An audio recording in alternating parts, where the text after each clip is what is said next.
Abra a sua Bíblia, fique com ela aberta aí no livro de Neemias. Neemias, entre o capítulo 1º e capítulo 2º, vamos estar trabalhando entre alguns versículos neste endereço. Neemias capítulo 1º, versículos 1º em diante, o capítulo 2, também alguns versículos, para que você entenda melhor o que eu vou falar. Eu quero desafiar você nesta noite, irmão e irmã, você que nos assiste também, a como realizar grandes projetos para Deus, como realizar grandes coisas para o nosso Deus, como realizar projetos que sejam verdadeiros legados para a vida. Quem sabe você na virada do ano tenha pensado isso: o que eu realmente tenho feito de bom e o que eu vou deixar para o futuro.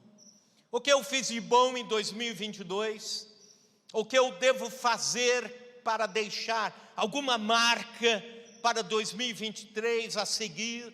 Eu pensei isso, né? Você deve ter pensado isso na virada do ano.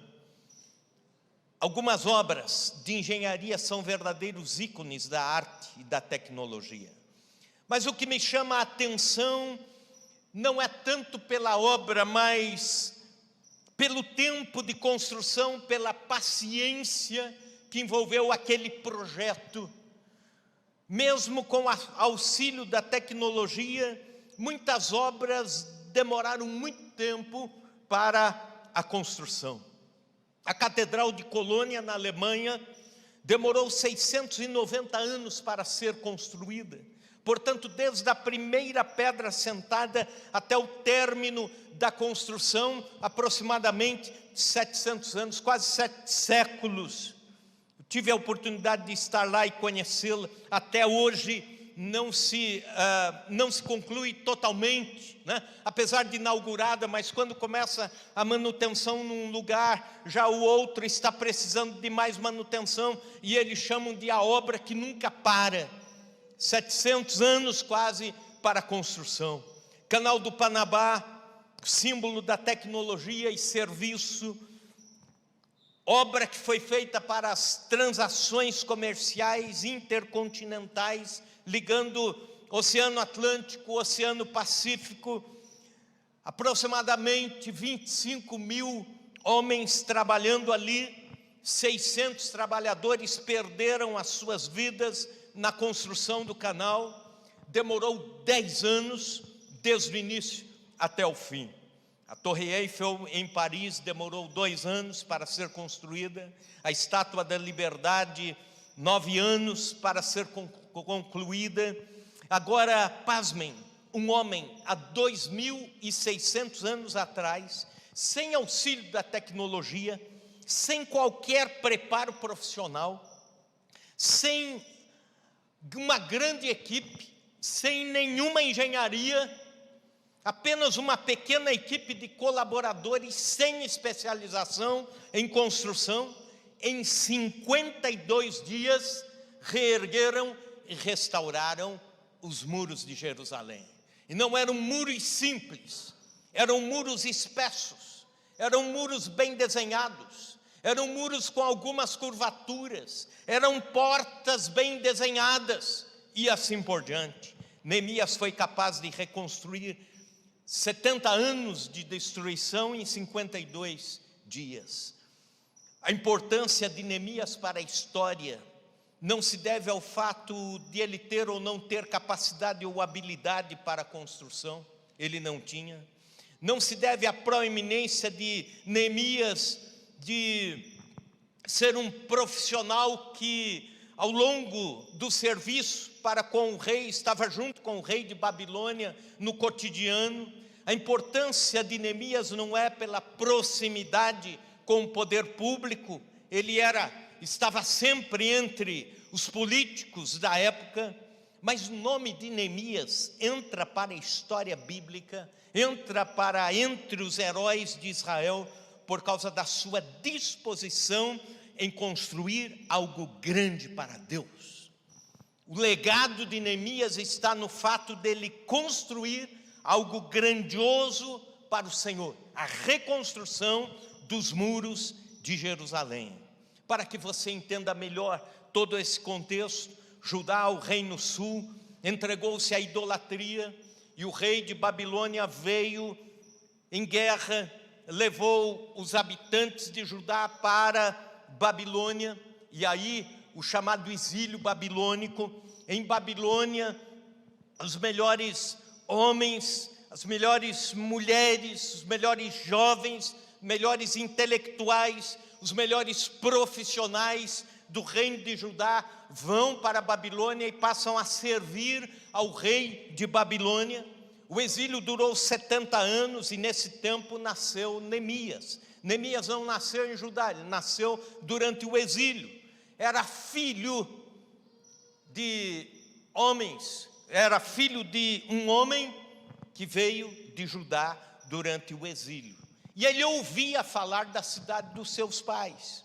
Ouvia falar, e ele servia como copeiro do rei de Babilônia. Ser copeiro do rei era um risco, porque o copeiro era aquele que, em primeiro lugar, tomava ou provava a bebida que era servida ao rei, ou a água que era servida ao rei. Ele tinha que provar. Se estivesse envenenado, ele morria. E aí eles iam saber, o rei foi preservado por causa do copeiro. Portanto, a apólice de seguro do copeiro, eu imagino que era muito alta. A Bíblia diz que ele assentou-se, chorou, orou, jejuou, consagrou a sua vida, chorou diante de Deus quando ouviu sobre o estado em que estava a cidade de Jerusalém.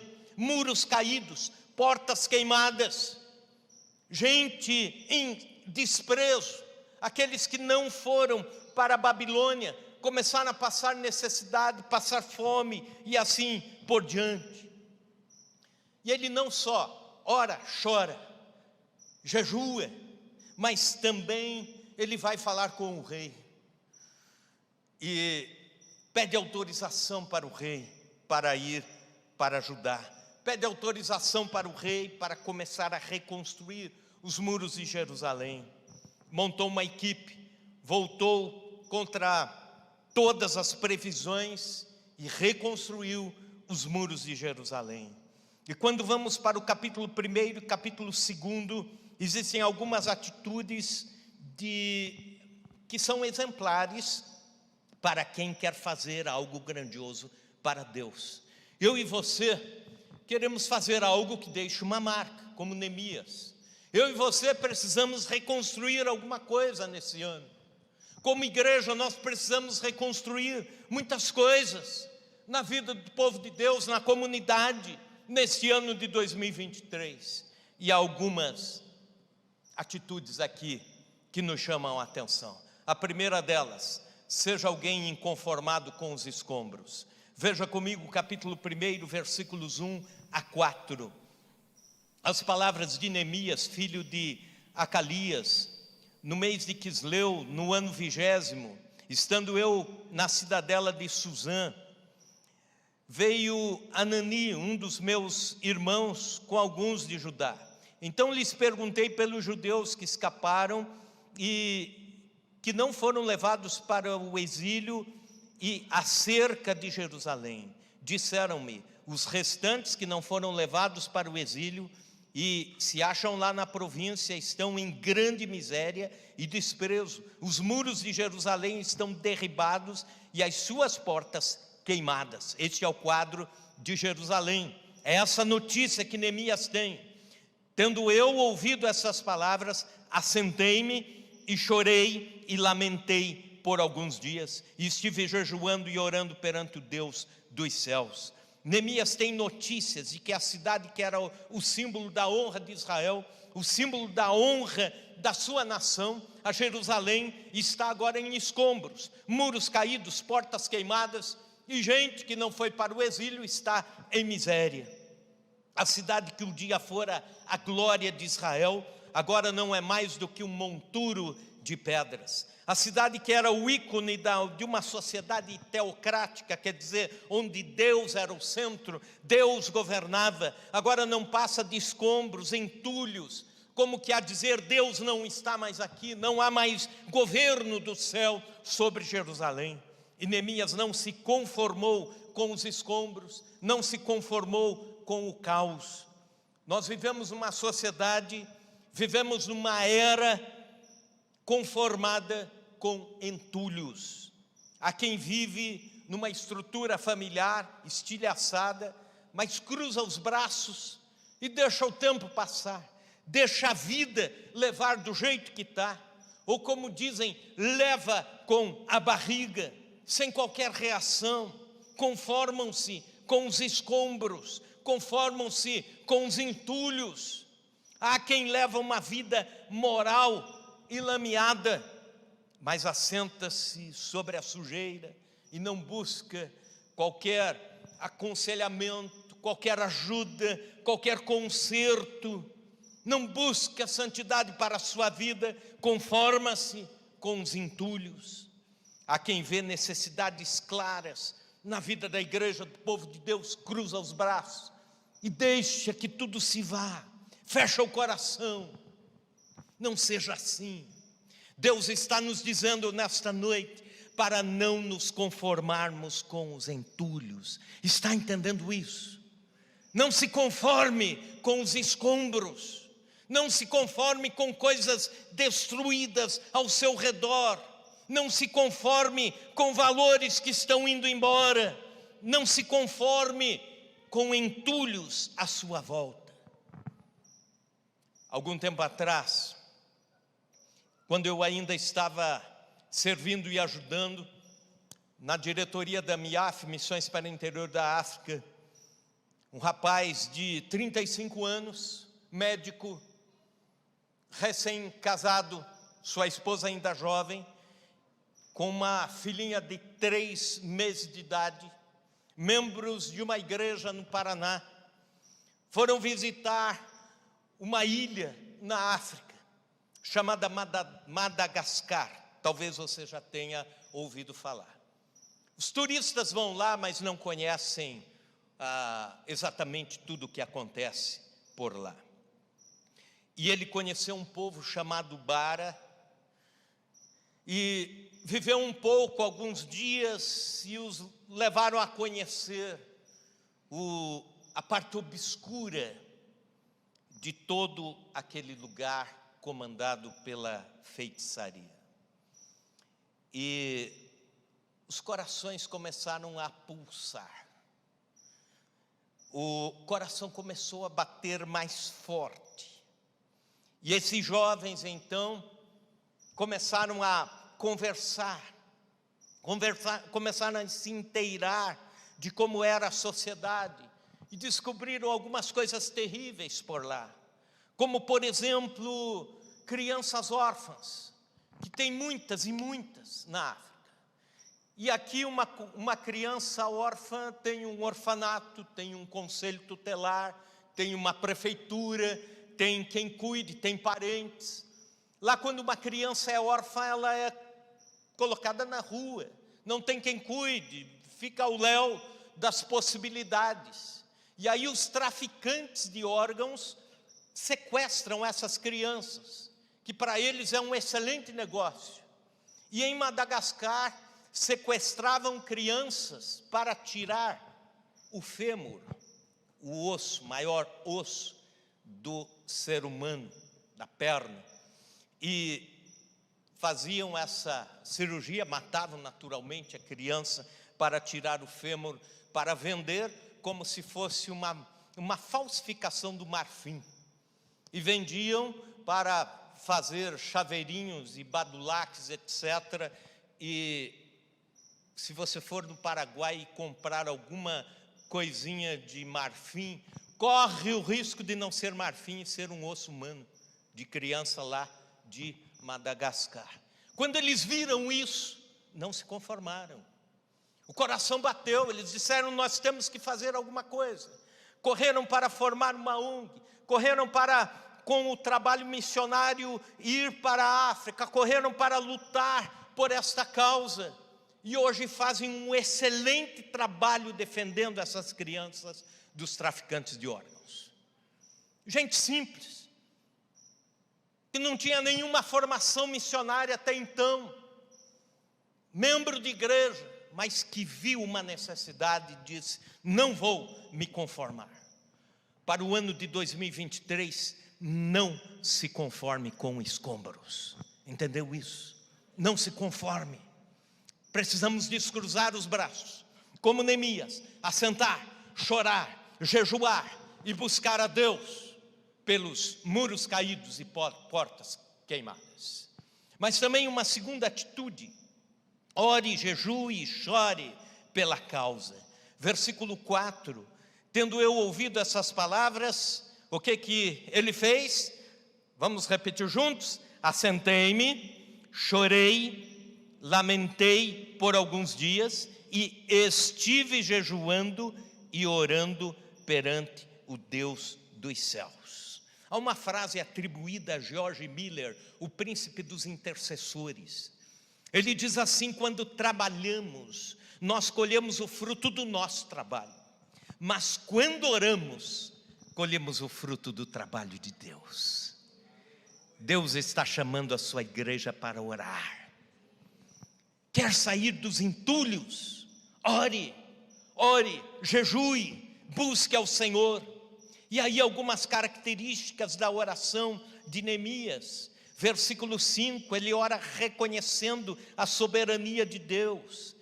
E na sua oração ele diz: Senhor dos céus, Deus grande e temível, que guardas a aliança e a misericórdia para com aqueles que te amam e guardam os teus mandamentos. Deus do céu, Deus grande, Deus temível. Com isso ele está confessando a soberania de Deus. É esse Deus soberano que inspira a todos nós, é que dá sabedoria para grandes projetos, que dá inteligência para que eu e você façamos grandes projetos no ano de 2023, grandes projetos para a glória de Deus, para a honra de Deus. Esta parte da oração de Neemias confessa que nada acontece sem a permissão de Deus. É o que nós chamamos de a doutrina da soberania de Deus. Ela não pode ser esquecida. Deus é soberano, Deus está no comando, Deus está no trono.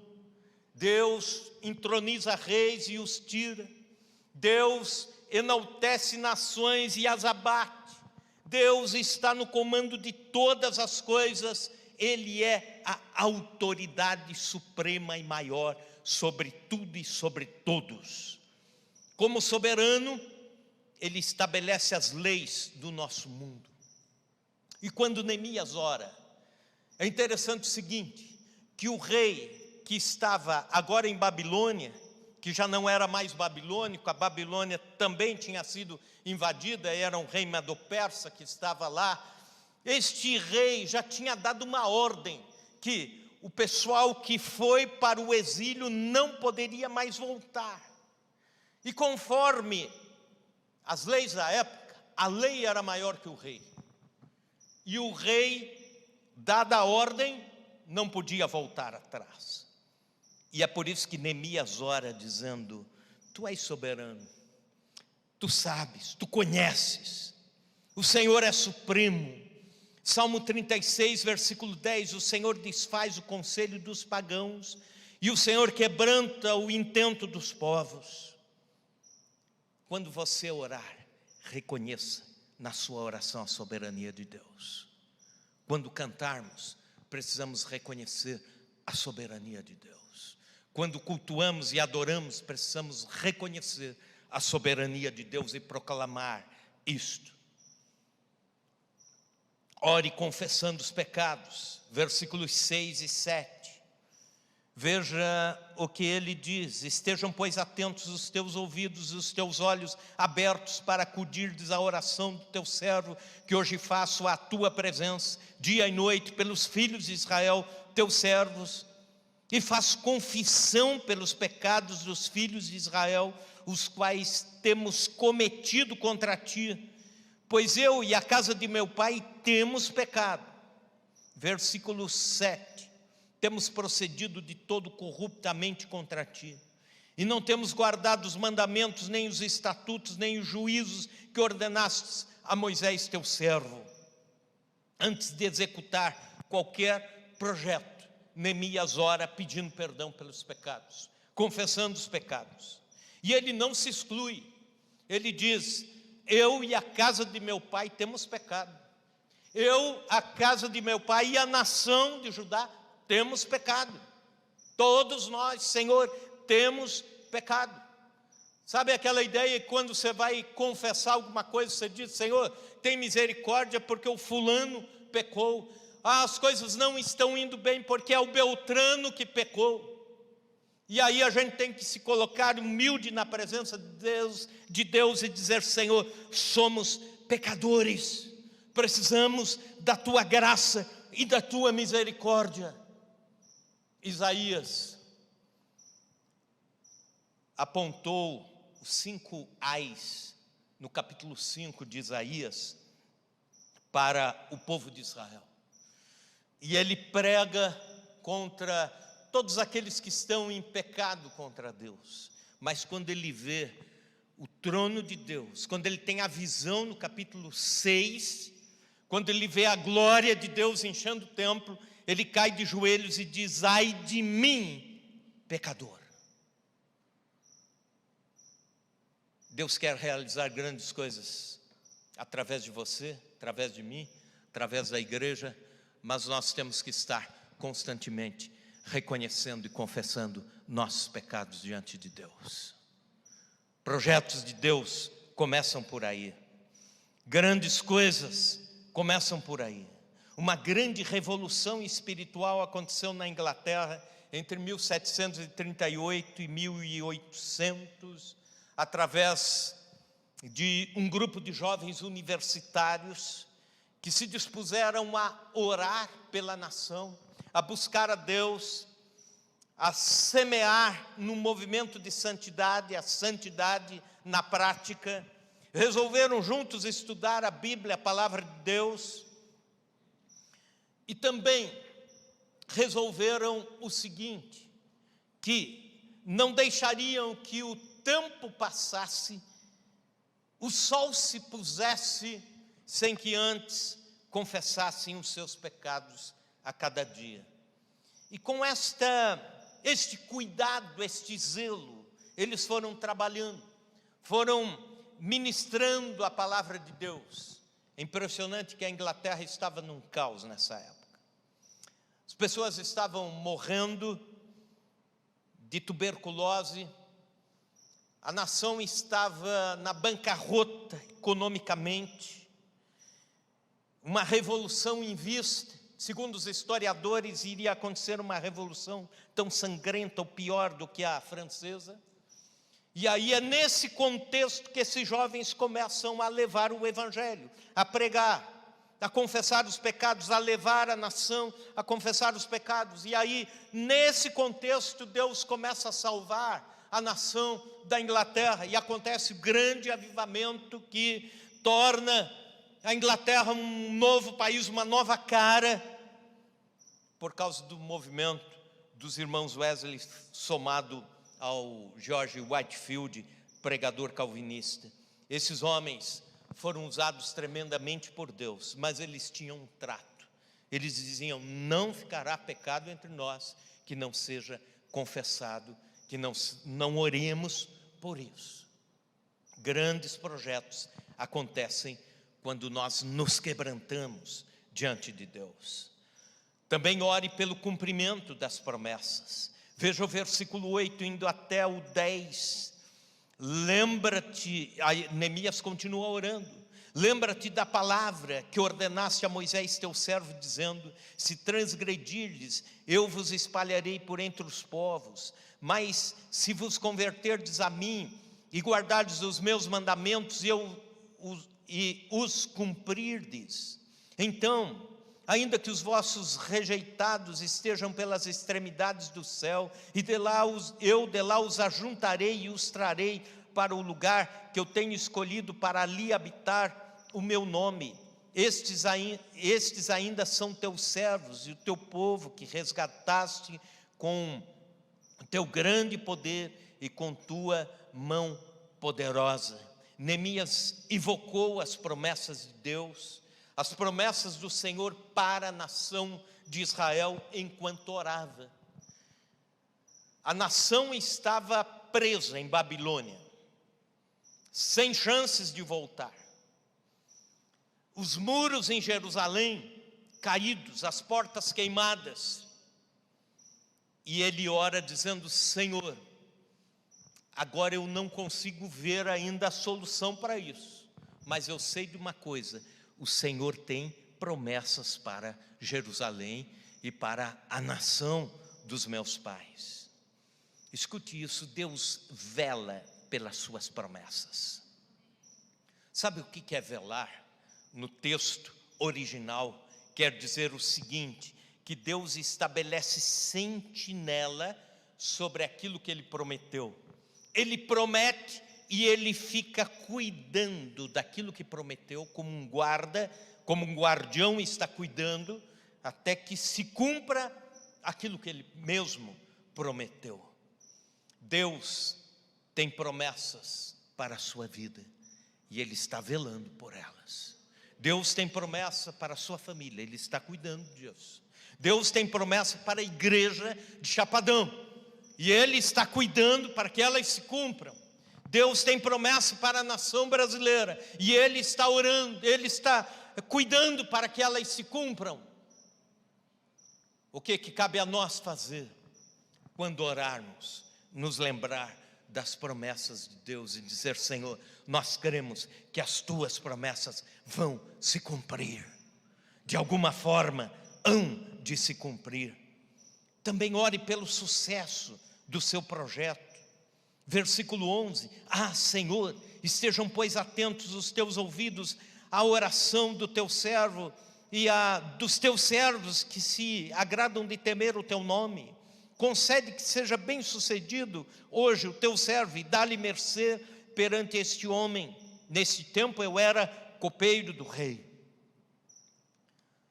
Ore pelo sucesso do seu projeto para Deus, do seu projeto de vida, seu projeto profissional. Ore a Deus, clame a Deus para que venha o sucesso das mãos de Deus. Um músico precisa orar para fazer o melhor possível para Deus, adorando a Deus. Um pastor precisa orar pelo crescimento da igreja, pelo crescimento espiritual da igreja, pela vida espiritual das famílias, dos irmãos. Um líder de célula precisa orar por cada um que participa, aqueles que estão começando a conhecer a Cristo. Um missionário precisa orar pelo campo, pelo país a que Deus o levou. Precisa orar pela etnia a que serve. Precisamos orar detalhadamente pelos nossos planos, pelos processos, pelas pessoas, pelas condições, pelos recursos, pelos frutos.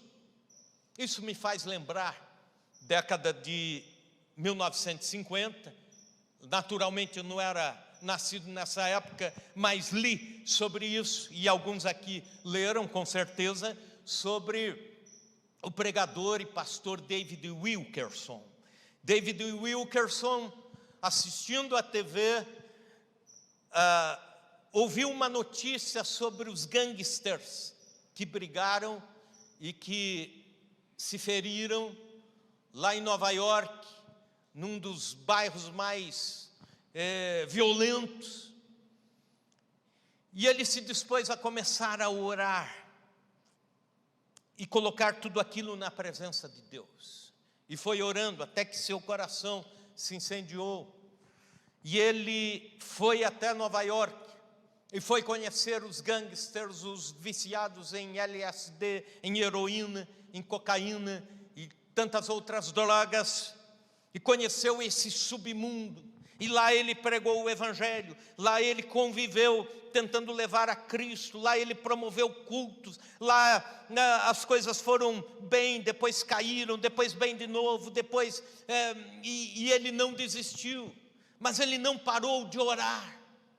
E Deus levantou um trabalho muito grande através de David Wilkerson para resgatar jovens das drogas, resgatar viciados para uma vida sã e principalmente para a presença de Deus.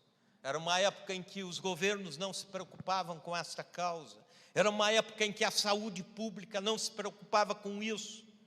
E aí ele desafia as igrejas para fazer isso. E hoje, anos 2020, quando você estiver entrando numa casa de recuperação de viciados, quando você estiver entrando, pisando dentro de um projeto como este, isso se deve à visão de David Wilkerson. E as igrejas começaram a abraçar isso. Hoje no mundo inteiro existem os esquadrões da vida, as casas de recuperação, as clínicas terapêuticas ligadas às igrejas, porque este homem orava por esse projeto. Ele orava e trabalhava por isso, mas ao fim da vida, conta-se que ele não parou um dia sequer de orar por esses projetos a partir do dia que ele assistiu àquela notícia. Sabe por que por vezes a gente começa alguma coisa e desiste? É porque a gente desiste em primeiro lugar de orar por aquilo. Ora um pouquinho e deixa.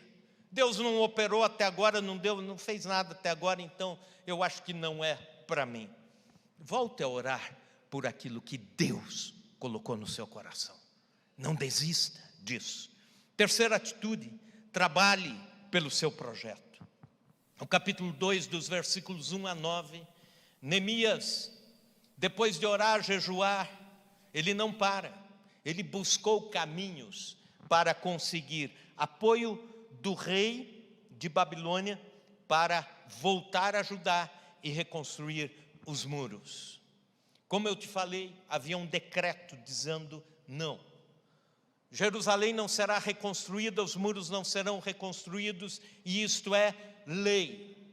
E ele vai e insiste com o rei, conversa com o rei, consegue a liberação do rei, consegue a volta atrás nesta lei, e consegue mais do que isso, ele trabalha com o rei para que consiga uma equipe de apoio, consiga ainda verba para manter uma equipe trabalhando lá, consegue ainda uma caravana que vá com ele e consegue ainda mantimentos para levar e dar conta dos 52 dias lá reconstruindo.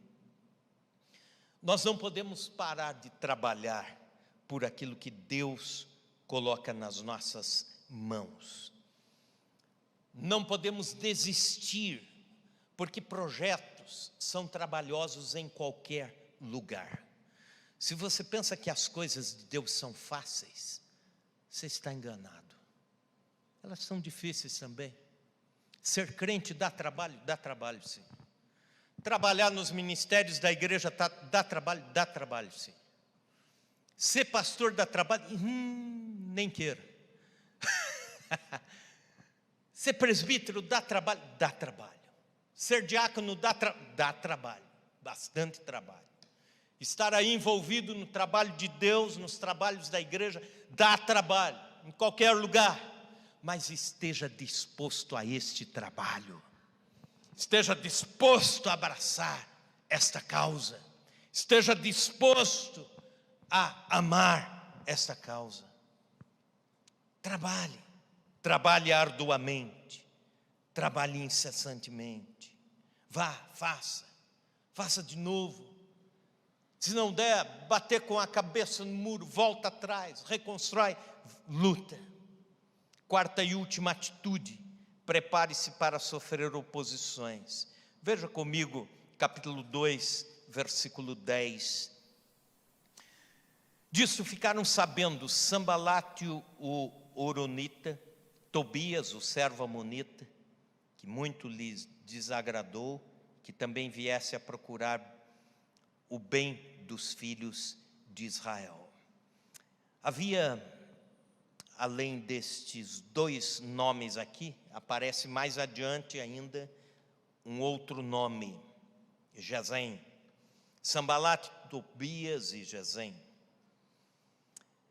fizeram oposição desde o primeiro dia até o último dia na reconstrução dos muros de Jerusalém. Fizeram oposição desde o primeiro momento até o último momento. Fizeram oposição à equipe de Neemias, ao próprio Neemias. Fizeram articulações para que a obra não acontecesse, os muros não se levantassem. É no mínimo paradoxal. Neemias estava na visão de Deus. Neemias estava no projeto de Deus. Neemias estava dentro da vontade de Deus. Neemias estava em obediência a Deus e mesmo assim sofrendo oposição. Isso nos ensina que mesmo fazendo grandes coisas para Deus, seremos alvo de oposição.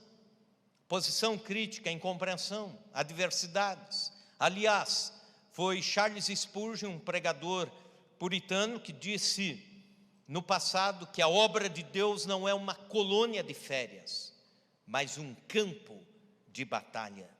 Esteja preparado para enfrentar oposição quando se lançar a fazer grandes coisas para Deus. Cada grande projeto na sua vida, cada grande projeto que Deus levar você a fazer, esteja preparado. Haverá oposição. Gesem, Tobias, esses homens que se levantaram, vão se levantar também, os sambalates da vida, os inimigos da vida, sejam eles espirituais, emocionais, circunstanciais ou até físicos. Mas é um fato, todo grande projeto de Deus para a vida de alguém ou na sua vida, para ele você precisa estar preparado para as oposições.